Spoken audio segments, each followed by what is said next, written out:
Maraming pangyayari sa buhay natin na kung minsan napakahirap pang ipaliwanag, lalo na kung tungkol ito sa ating nakaraan, sa ating mga magulang, sa ating pamilya. Napakaswerte na nga natin kung magigis na natin ang buhay na ito ng kasama ang ating mga magulang. Kumpletong pamilya, masaya, may pagsubok man pero kinakaya. Yung tipong pakiramdam mo kahit na anong pagsubok ang ibato sa ng buhay, kakayanin mo kasi nga kumpleto kayong pamilya. Pero paano kung hindi? Paano kung hindi kayo kumpleto? Paano kung alam mong may kulang? Paano kung hindi kayang punan ng iyong ina ang pagkawala ng iyong ama? Paano kung hindi mo man lamang siya nakilala? Paano kung hindi mo man lang alam kung anong itsura niya? Hahanapin mo ba siya? O hindi na? Kung hahanapin mo siya at matagpuan mo siya, magagalit ka ba sa kanya? Isisisi mo ba sa kanya ang lahat ng kapalpakan ng buhay mo? O matutuwa ka kasi sa wakas, kumpleto na ang pagkatao mo nang matagpuan mo ang matagal mo nang hinahanap na parte ng buhay mo, parte ng puso mo. Sabay-sabay po nating tunghayan ang istorya ng buhay ni Lynette at ng kanyang nag-iisang anak na si Ray. Itong si Lynette ay isang napakabuting ina. Siya ay may isang anak na nagangalang Ray. Isang lalaking palaging hinahanap ang kanyang ama. Na kahit anong paliwanag ang sabihin sa kanya ng kanyang ina, tila ba hindi niya to kayang paniwalaan. Mula nang isilang sa mundong ito si Ray, tanging ang kanyang ina lamang ang kanyang nagis ng magulang. Walang ama. Hindi naman pabayang magulang itong si Lynette. Mahal na mahal niya si Ray hanggat kaya niyang gumawa ng paraan upang buhayin ito mag-isa, ginagawa niya pero may mga bagay talagang hinahanap ang kanyang anak na hindi niya kayang ibigay o ipaliwanag ng maayos. Bagay na hindi kayang unawain ng pag-iisip ni Ray. Kaya naman, sa murang edad pa lamang, pilit niyang itinatanong sa kanyang ina, nasaan ba ang aking ama? Nasaan ba ang tatay ko? Subalit, tulad ng sinabi ko, walang maibigay na magandang paliwanag ang kanyang mahal na ina. Anak naman, hindi ka ba nauumay sa paliwanag ko? Bakit ba hindi mo ko magawang paniwalaan? Ano bang mahirap doon? Nasa pabrika ako noon ilang taon na nakakalipas. Doon ako nagkatrabaho at naging kasintahan ko ang iyong ama. Matagal kami nagsama pero may pinag-awayan lang kaming maliit na bagay at nawala siyang bigla. Bigla siyang nag-resign sa trabaho at hindi ko na nga siya nahanap pa. Sinubukan ko siyang hanapin sa kanyang lumang boarding house pero walang nakakaalam kung nasaan siya. Wala siyang masyadong kaibigan kaya wala ako mapagtanungan. Hindi ko naman nakilala ang iyong lolo at lola. Anak, nung panahong iyon ikaw ay pinagbubuntis ko at mahirap para sa akin ang bumiyahe kung saan-saan para lang mahanap ang iyong ama. Ang gusto ko lang malaman mo, mabait naman ang iyong ama. Mahal na mahal niya ako pero hindi ko alam. Hindi ko alam kung nasan siya ngayon. Hindi ko nga alam kung buhay ba ang ama mo. Anak naman, hindi pa ba ako sapat? Hindi pa ba sapat ang pagmamahal na ibinibigay ko sa iyo bilang iyong ina? Kulang pa ba ang atensyong ibinibigay ko sa iyo? Yan ang sabi ni Lynette sa kanyang anak. Subalit inay, naiinggit po ko sa mga kaklase ko. Lahat po sila, kompleto ang pamilya. Pag family day, nandyan yung ina, nandyan yung ama, nandyan yung mga kapatid. Pero ako, anong meron ako? Wala. Kasi ikaw, abala ka sa trabaho mo. Wala akong tatay. Wala naman akong kapatid. Hindi ko maintindihan bakit po hindi kayo nag-asawang muli. Para po sana meron akong ama para hindi kayo nahihirapang itaguyod akong mag-isa. Si lolo tsaka si lola wala na. Inay, tayo na lang po ang andito. Ang mga kapatid niyo lumayo na po sila. Sabi nila mahirap ang buhay dito. Pero, inay, hindi ko naman sinasabing kulang kayo. Pakiramdam ko lang po kasi may kulang sa akin, inay. Ito ang palaging sinasabi ni Ray sa kanyang ina. At parang matured na nga siyang mag-isip kumpara sa kanyang edad na halos 14 pa lamang. Natuto na nga siyang maging matapang at panatag ang loob dahil wala siyang choice. Sila na nga lamang ng kanyang ina ang namumuhay sa lugar na iyon. Ay, kailangan maging matibay. Nung panahon ngayon, hindi makasagot si Lynette sa kanyang anak dahil hindi niya malaman kung paano ipapaliwanag kung ano nga bang buong katotohanan sa nangyari sa kanila ng kanyang dating kasintahan, ang ama ni Ray. Bukod pa nga rito, itong si Lynette ay maraming inililihim sa kanyang anak tulad na lamang ng kanyang karamdaman sa katawan. Alam niya sa kanyang sarili na meron siyang iniindang hindi maganda sa loob ng kanyang katawan. Pero lahat ng iyon tinitiis niya kasi hindi pwedeng tumigil sa pagtatrabaho. Hindi pwedeng hindi kumilos dahil ito ay para lahat sa kanyang anak at sa hinaharap nito. Ikaw, kung ikaw si Lynette, ililihim mo ba sa iyong nag-iisang anak na ikaw ay may karamdaman? Ililihim mo ba na baka hindi mo na magawang makapagtrabaho pa, knowing na mahirap lamang ang buhay ninyo? Kung ikaw si Lynette, ano ang gagawin mo? Unti-unting lumalaki na nga ang kanyang tiyan at hindi na nga siya dinaratnan ng kanyang buwanang dalaw. Hindi naman siya buntis. May nararamdaman na nga siyang kirot sa kaliwang bahagi ng kanyang likuran. Malimit ang kanyang tiyan, palaging sumasakit. Dumarating pa nga sa punto na kahit naglalabas siya at nakatungo, sumasakit ang kanyang ulo. Hay naku mare, alam mo magaling ba magpatingin ka na sa doktor? Pumapayat ka na. Aba, yan cheekbones mo, ultaw na. Okay ka lang ba talaga? Hindi pwedeng ganyan. Maawa ka naman sa anak mo. Hindi pwedeng siya pang huling makaalam na may karamdaman ka. Ako nga na kaibigan mo lamang alam ko ang kondisyon mo. Mare, wala nang ama ang iyong anak, tapos may sakit ka pa, hindi pwedeng ganito. Umayos ka nga ng buhay mo. Saad ng kumare ni Lynette. Mare naman, takot ako. Inaamin ko yun. Takot akong malaman kung anong karamdaman ko, kung anong sakit ko. Malaki na ang anak kong si Ray. Kaya na kaya niya ang kanyang sarili sa tingin mo? Malapit na kaya siyang mag-high school pero pakiramdam ko kailangan pa rin niya ako. Matured siyang mag-isip pero meron siyang mga pangangailangan sa buhay niya. Kailangan nandun ako. Hindi ko siya pwedeng iwanan. Hindi ako pwedeng basta tumigil kasi kailangan pa niya magtapos ng kolehiyo. Gagawin kong lahat ng pagtitiis para sa kanya, Mare. Sana nauunawaan mo ko. Please naman wag mong sabihin sa kanya ito. Sa ating lang tong dalawa. Akala mo bagay hindi kita nauunawaan, Mare? Kaibigan mo ko. At bilang kapwa mo magulang, kapwa mo ina, alam kong mahal na mahal mo ang anak mong si Ray, pero payo ko rin sa'yo bilang iyong kaibigan. Please naman. Magpatingin ka na sa center ng ating barangay. Magpa-check up ka pag may naka-duty doktor doon. Maawa ka sa anak mo. Mamaya baka lumala pa yan. Knock on wood pero please naman. Ilang buwan pa nga ang lumipas at sumasakit na nga ng sobra ang kanyang tiyan.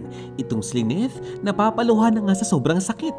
At napansin niyang tila ba mapula ang kanyang dumi. Pinipilit ni Lynette na hindi ipahalata sa kanyang anak ang kanyang pagdurusa. At pagkaharap niya ito, ipinapakita niyang siya malakas at masaya. Subalit ang totoo ay hindi naman talaga.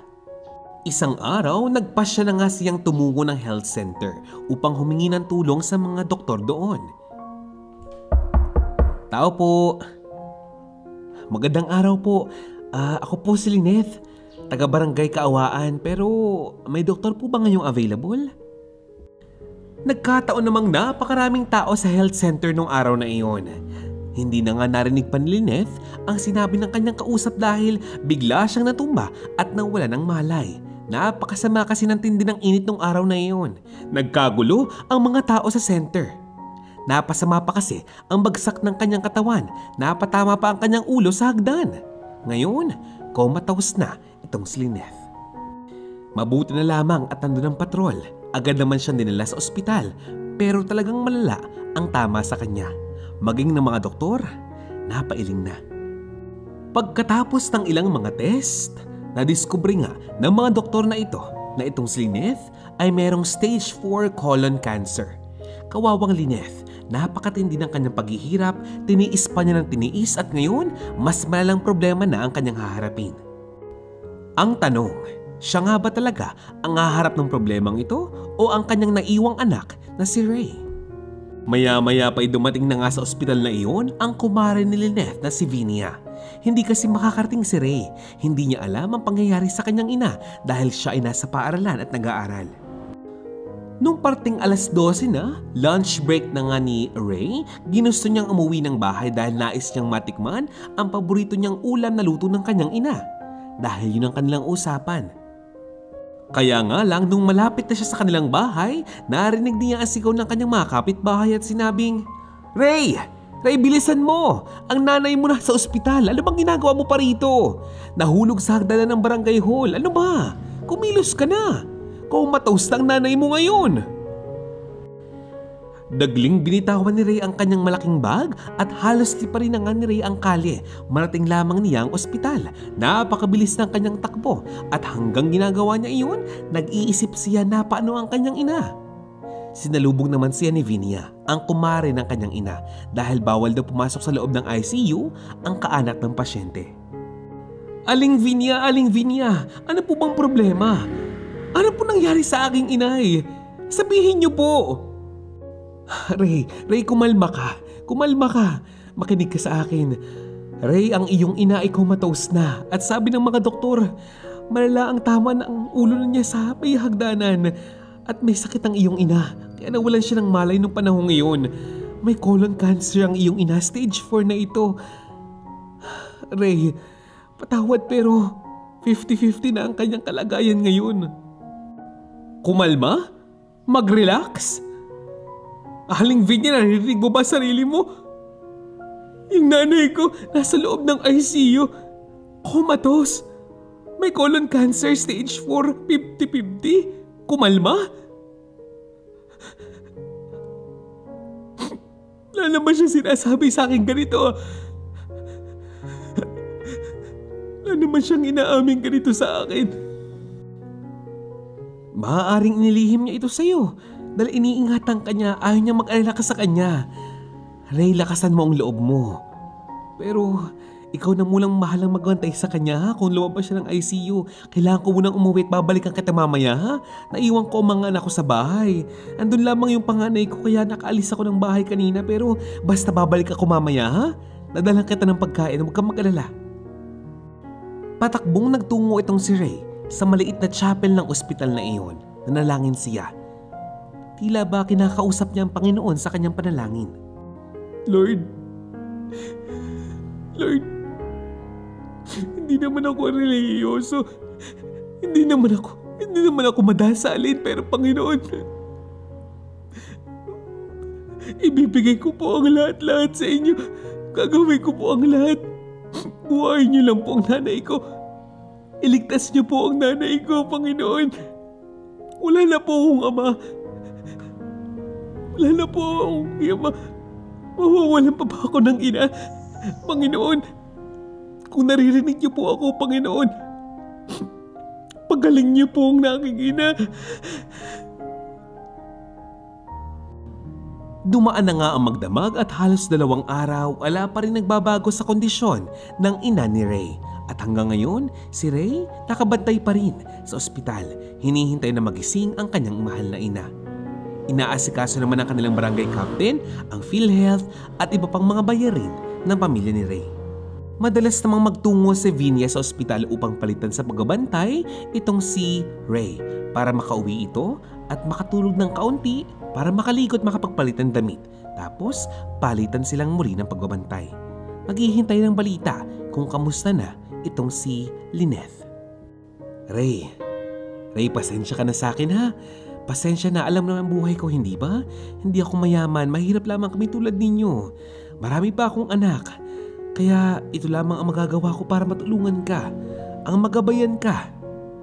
Ang sabi ni Vinia. Si Ray, nakaupo lamang sa upuan habang nakatingala at nakatingin sa cross ng Panginoon. Nananalangin na sana maging maayos na ang kalagayan ng kanyang ina. Si Vinia, awang-awa naman sa binatilyong ito. Ano ang mararamdaman mo kung ikaw si Ray?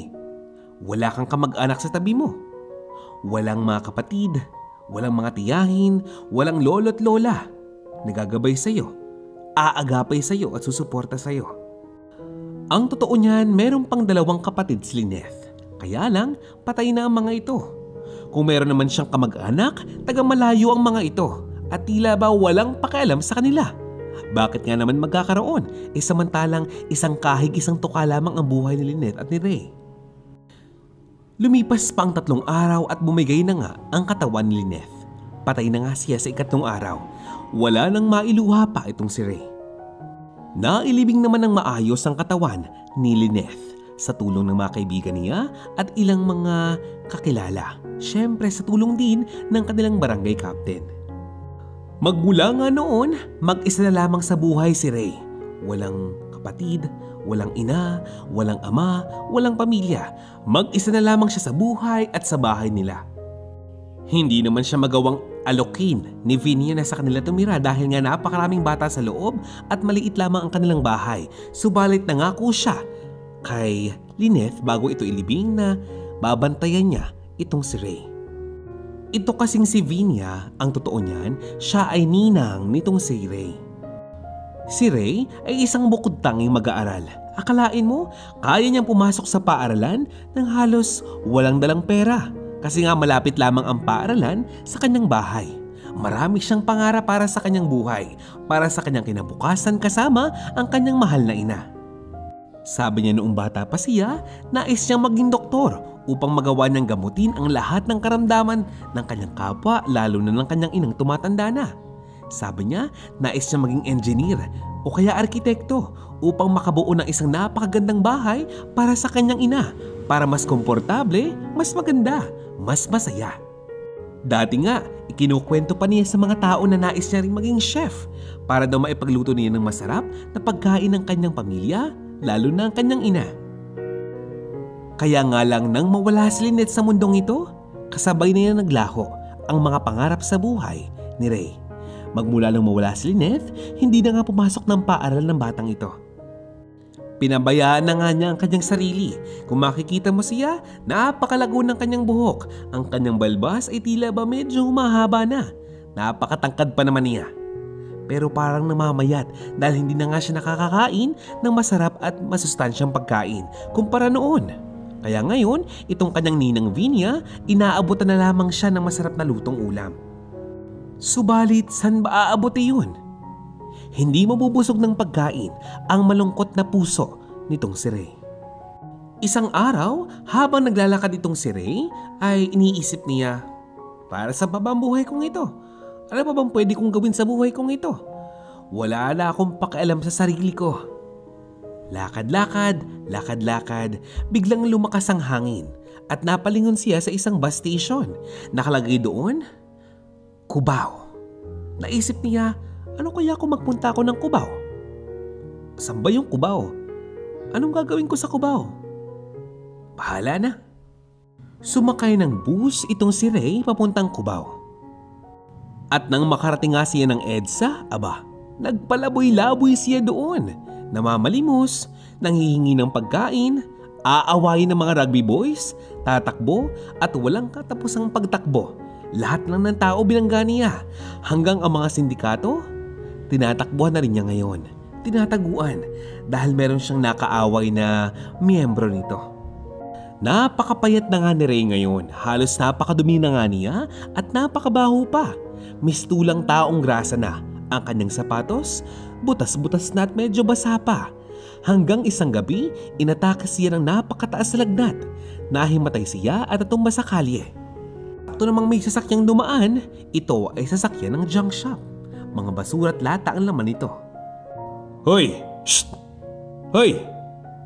Hoy bata! Utoy! Ano bang naisipan ng kabataan nito na nakahiga sa daan? Ano bang kalokohan na rin? Hoy! Ang pangalan ng lalaking nakakita sa kanya ay Jose. Nilapitan ni Jose itong si Ray at napansin niyang napakainit nito.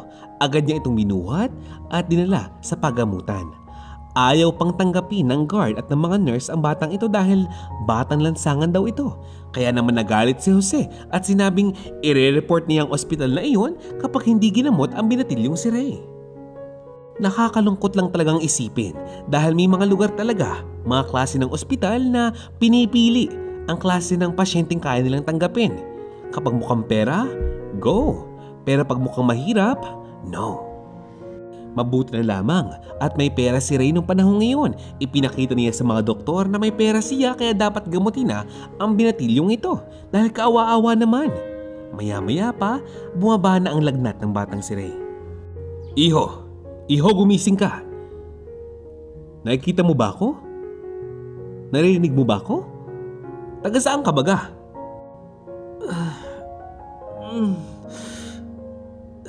Sino po ba kayo? Sino po kayo? Taga Bulacan po ako, Manong. Ano ba ang nangyari sa iyo? Taong grasa ka ba talaga? Adi ka ba? Baliw ka ba? Anong ginagawa mo dito sa Cubao? Hindi naman sumasagot itong si Ray. Ay Manong, sumagot ka. Tinatanong kita ngayon. Ako ang tumulong sa iyo. Manong, sumagot ka. Anong nangyari sa iyo, bata? Nasaan ang mga magulang mo? Wala na po akong ama. Patay na po ang aking ina. Yun po ang katotohanan. Ito na nga bang sinasabi ko kapag ang kabataan ay napapabayaan? Ay, kakaawa ka naman. Di bale ganito, magpagaling ka, magpalakas ka, at kung okay sa'yo, bibigyan kita ng trabaho. May negosyo kasi akong junk shop. At kung wala namang problema sa'yo at hindi ka naman uuwi sa inyo magaling pang sa akin ka magtrabaho. Na may kasama ka at may kasama ako. Ayos ba yun? Call? Kinabukasan, pinalabas na nga ng ospital si Ray. At si Jose, bumili naman ng gamot para dito. At syempre, pati bagong damit at bagong shorts. Para naman daw presentable na siya pag lumabas ng ospital, bago sila umalis ng ospital, pinaligo na muna niya ang binatilyo doon sa loob. Napuna nga ni Jose na para bang napakatahimik ni Ray nung araw na iyon. Hindi ito umiimik, hindi kumikilos masyado at parang takot na takot sa kanya.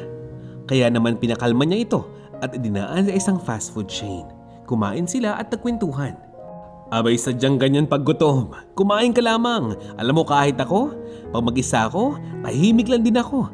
Kasi nga gutom na ako. Pag pakaramdam mo malungkot ka, kumain ka lang. Minsan yung mga pagkain niya napapasaya tayo. Kain lang. Napakabango naman po nito, Manong. Maraming salamat po. Ang sabi naman ni Ray. Habang kumakain sila, nagtanong si Jose sa bata at sinabing, Oy, bata, sabihin mo nga sa akin, gusto mo bang umuwi sa inyo? Gusto mo bang magpahatid sa akin? Umiiling lamang ang bata at sinabing, Hindi na po. Wala na po kong uuwian doon. Wala po kong kapatid. Wala kong ina. Wala kong ama. Para saan pa? Wala nang kwenta. Hay nako bata, ganyan talaga sa buhay, Ray.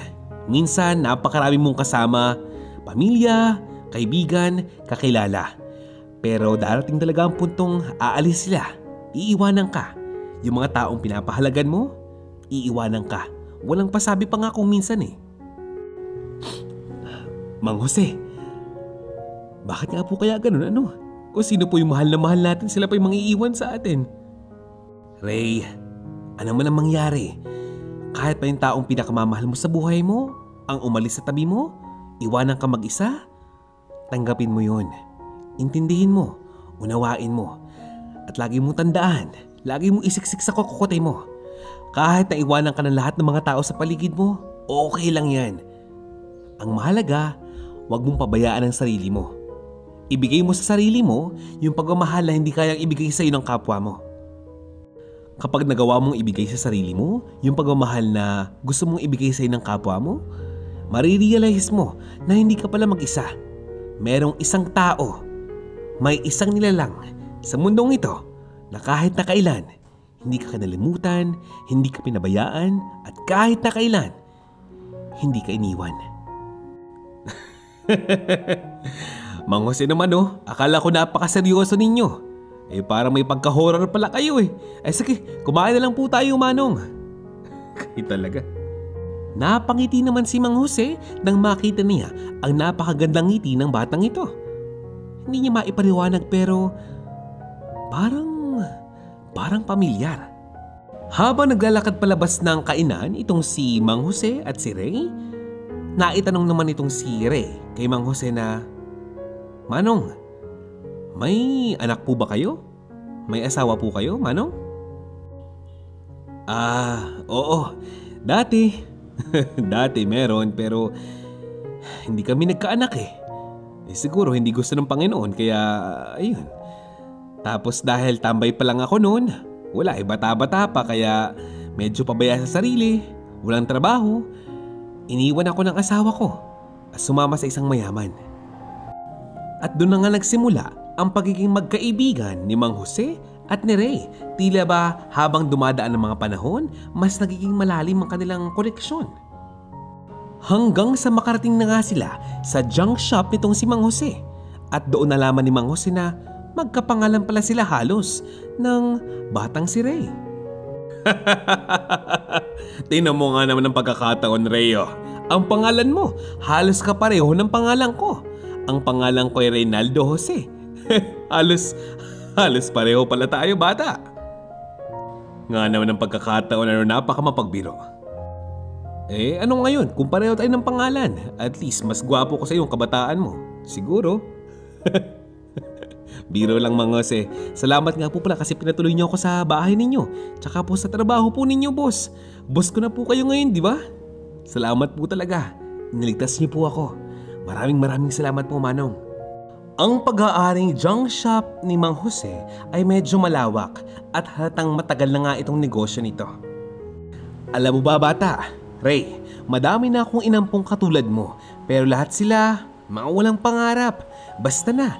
Ang mahalaga na tulungan ko sila sa buhay nila at hindi na sila palaboy ngayon. Pero after noon, wala na. Pinag-aral ko sila pero wala, nagbulakpol. Binihisan ko sila ng maayos pero bumalik pa rin sa lansangan. Alam mo, kung kukupkupin kita, sana huwag mo silang gayahin. Gusto ko maging maganda ang buhay mo. Kung hindi man gumanda yun sa akin, at least yung sa'yo. Ang totoo niyan, sir. Wala naman ho saan ang problema sa pag-aaral. Magaling po ako sa English at sa math. Magaling po ako makasaulo. Mabuti po ako mag-aaral noon. Kaso nung mangyari po yung aksidente sa aking ina at nawala po siya sa buhay ko, pakaramdam ko wala nang saysay ang mabuhay pa. Anong saysay ng pangarap ko? Lahat po ng pangarap ko sa buhay ko gusto ko kasama ko yung nanay ko, pero nung mawala po siya sa buhay ko, wala nang saysay ang lahat. Para saan pang pangarap, hindi ba? Kung yung taong mahal mo wala na sa buhay mo, hindi mo na siya maiibalik ng pangarap na yun? Kung maging mayaman ka man, hindi mo naman kayang ibalik ang panahon na makasama mo yung taong mahal mo. Para saan pa? Para saan pa magsumikap? Di para sa sarili mo. Kung wala na yung taong mahal mo, nakasama mong nangarap sa buhay mo, lalo na kung namatay siya o pumanaw na, kasama na siya ng Panginoon. Ngayon maayos na ang kalagayan niya. Wala na siyang iniinda. Tingin mo magiging masaya siya kung makikita niya yung palaboy-laboy na lamang sa daan? Walang pangarap sa buhay? Pabaya? Gusto mo ba mangyari yun? Alam mo ba? Naniniwala akong hindi matutuwa ang iyong ina kung papabayaan mo lang ang sarili mo ng ganito. Ginawa niya ang lahat para maitaguyod ka tapos sisirain mo lang ang sarili mo na mawala siya. Sigurado akong hindi matutuwa ang iyong ina noon. Kaya ang pakiusap ko sa iyo, mag-aral ka, magsumikap ka. Gawin mo lahat upang maging matagumpay ka sa buhay mo kasi yun lang yung tanging bagay na pwede mong ipakita sa iyong ina. Patunay na nagbunga ang pangarap ng dalawa kahit na hindi na kayo magkasama. Maraming salamat po, Mang Jose, sa mga payo po ninyo. Binuksan niyo po yung isipan ko. Sige po. Gagawin ko pong nais nyo. Hindi para sa inyo, hindi para sa sarili ko at hindi lang para sa nanay ko. Pero para sa hinaharap. Maraming salamat po. Magmula po ngayon, kasama niyo po ako sa buhay na ito at sa bahay na ito. Tutulungan ko po kayo sa inyong negosyo. Pakainin niyo lang po ako, walang problema. Masayang-masaya na po ako. At kung pag-aaralin niyo po ako, sir, tatanawin ko po itong malaking utang na loob. Yan! Ganyan ang sinasabi ko sa iyo, Ray. Lakasan mo ang loob mo. Ang buhay ay buhay. Regalo mula sa Panginoon. Pahalagahan mo ito. Ingatan mo. Linangin mo. Mag-aral kang mabuti. Speaking of pag-aaral, ano bang natapos mo? Ano po, third year high school po ako, sir. Maraming salamat po kasi pag-aaralin niyo na po ako. Dumaan pa nga ang mga linggo at halos ilang buwan. Ngayon, kayang-kayang gawin ni Ray ang trabaho sa junk shop. Napakaraming customer ang araw-araw bumibisita doon sa kanilang shop at lahat inaasikaso niya, tinutulungan niya hanggang sa gumaan na nga loob sa kanya ni Jose at maging ng mga taong katrabaho nila. Kaya naman, sinimulan na nga ni Jose na baguhin ang buhay ng batang ito. Pinag-aral niya ito at dahil nga matalinong bata si Ray, palaging mataas ang grado niya sa paaralan. Sadya namang hindi nakapagtataka dahil sadyang masipag talaga siya mula noon pa. Malakas ang kitaan sa junk shop ni Mang Jose. Palaging may customer, palaging may tao. Kaya lang medyo madumi talaga. At madaling araw nila, ibinabiyahe ang mga kalakal na iyon kung saang bayan may mataas sa presyo, ang bakal at mga karton. Doon nga nila dinadala ang mga ito. At sa tulong nga ni Ray, mas napalago pa ni Mang Jose ang kanyang junk shop.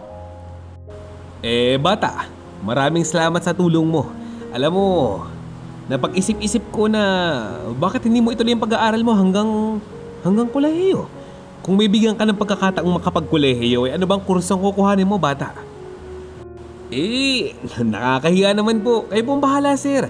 Kahit po anong gusto ninyo, ipapasukan ko yan. Kayang-kaya ko yan. Ay naku bata, hindi ganyan. Huwag ganyan. Hindi ako para kontrolin ang buhay mo't pag-iisip. Tinutulungan lamang kita. Sabihin mo, sige. Kung anong gusto mong kurso ay kung kaya ng budget natin, edi kunin mo. Ano po kasi, drafting po sana o kaya architecture po. Depende po kung anong available sa mga university. Pero basta po, kayong bahala sir. Ba naman, at architecture talaga. Magaling ka mag-drawing ng bahay? Bigyan mo ako ng sample dyan. Siya sige. Saktong-sakto. Malaking ipon ko sa bangko, Ray. Para yun sa pagtanda ko pero isusugol ko sa'yo. Tiwala ako sa'yo. Nakita ko ang iyong kakayahan. Magaling ka't matalino. Alam ko namang hindi mo papabayaan yung mga bagay na mahalaga sa'yo, di ba? Siguro naman mahalaga na ako sa'yo bilang boss mo. At dahil tinutulungan kita, siguro naman baka pwede mong bahagi na pag mayaman ka na. Ay nako sir, sampo lang ba? Bibigyan ko kayo mamaya pagkatapos ng hapunan. Pero maraming salamat po sir ha. Mabilis namang dumaan ang mga taon at ngayon si Ray naabot na ang kanyang pangarap na maging arkitekto. Nakapagtapos siya ng kanyang pag-aaral at ngayon ganap na nga siyang isang tituladong tao. May magandang buhay at may hinaharap. Siyempre, di hamak na mas malaki ang sahod kumpara noon. Isang araw nagtungo siya sa isang simbahan at nagpasalamat sa Panginoon sa lahat ng mga nakamit niyang biyaya. At siyempre, kinausap niya sa pamamagitan ng panalangin ng kanyang ina at sinabing ang paghihirap niyang iyon ay upang ipakita sa kanyang ina na sulit ang lahat ng paghihirap nito sa kanya. Humingi rin siya ng tawad kung may pagkakataong nakalimot siya sa Panginoon. Umuwi siya agad ng bahay at kinausap si Mang Jose. Siyempre, malaki ang pasasalamat niya sa taong ito na tumulong at nagpaaral sa kanya hanggang katapusan. Nakakatuwa sapagkat nakakuha agad ng trabaho si Ray sa isang pribadong kumpanya na gumagawa ng mga subdivision sa Kamaynilaan. Naging busy na nga ito at sa gabi na nga lang siya nakakauwi upang makasama si Mang Jose. Sir, bakit naman po parang namamayat po kayo? Namumutla po kayo. Nagpupuyat po ba kayo, sir? May sakit po ba kayo? Sabihin niyo po sakit, papagamot ko po kayo, sir. Tanong ni Ray. Hindi ko ba alam, Ray? Ilang araw na akong ganito. Uminom naman ako ng gamot ko, ng maintenance ko para sa aking alta presyon pero kanina okay na ako eh. Tamang-tama, 6:00 pa lamang ng hapon. Tara po, sumama po kayo sa akin, magpapacheck up po tayo. Kailangan po malaman natin ang inyong kondisyon. Doon po sa klinik ng kaibigan ko, sigurado akong bukas pa yun hanggang ngayon. Sumama naman si Mang Jose kay Ray at napatingnan naman siya agad sa isang doktor. Mataas lang ang kanyang kolesterol at dahil may edad na, bawal na itong mapagod. Sir, hinay-hinay lamang po sa pagkatrabaho ninyo, sa pagbubuhat. Hindi po ba't may kasama naman kayong katrabaho doon? Yung tutulong po sa inyo sa araw-araw. Ay, ano ho kaya kung isa rin nyo muna yung junk shop? Kumikita naman po ako eh. Ay naku bata, hindi pwedeng mangyari yun. Sayang naman ang kita, saka kayang-kaya ko pa. Di hamak na mas malakas siguro ang katawan ko sa'yo. Huwag kang mag-alala, okay lang ako. Kaya ko naman to eh, hayaan mo, mag-iingat ako. Ter, may gusto nga po pala akong ipagpaalam sa inyo. Birthday po kasi ng nanay ko sa isang linggo. Matagal na po kung hindi umuwi sa amin eh. Gusto ko po sanang bisitahin ang kanyang puntod. Nadalan ko po sana siya ng bulaklak doon. Talaga? Bakit hindi mo ko isama? Hindi ba't sabi ng doktor kailangan ko mag-relax? Baka ang kailangan ko lamang makakita ng ibang lugar. Isa pa Ray, dati nung bata-bata pa ako hindi mo na iitanong nakapagtrabaho ko sa isang pabrika sa Bulacan. Kaso kailangan ko agad umalis dahil sa isang babae. Palibhasa, binata, machiks ako noon. Nung kabataan ko, maniwala ka't sa hindi kasing gwapo mo ako, pero ayun nga, medyo mapusok. And the rest is history. Sige ho, kung yung po nais ninyo, sumama po kayo sa akin. Iahanda ko po ang pick up para ma-condition muna. Okay po? Aalis tayo bukas ng maaga. Araw ng linggo, maagang umalis ang dalawa at hindi malaman ni Jose kung bakit parang kinakabahan siya. Babalik siya sa isang lugar na minsan niyang kinalimutan at iniwan. Babalik siya sa lugar kung saan nakilala niya ang kauna-unahang babaeng nagpatibok ng kanyang puso. Sa puntod ni Lynette,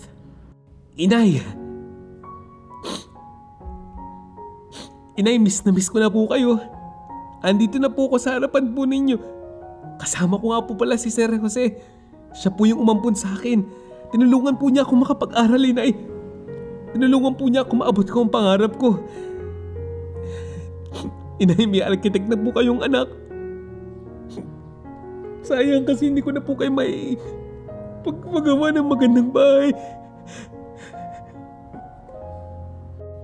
At binasa naman ni Jose ang pangalan sa lapida. Lynette de Guzman. Lynette?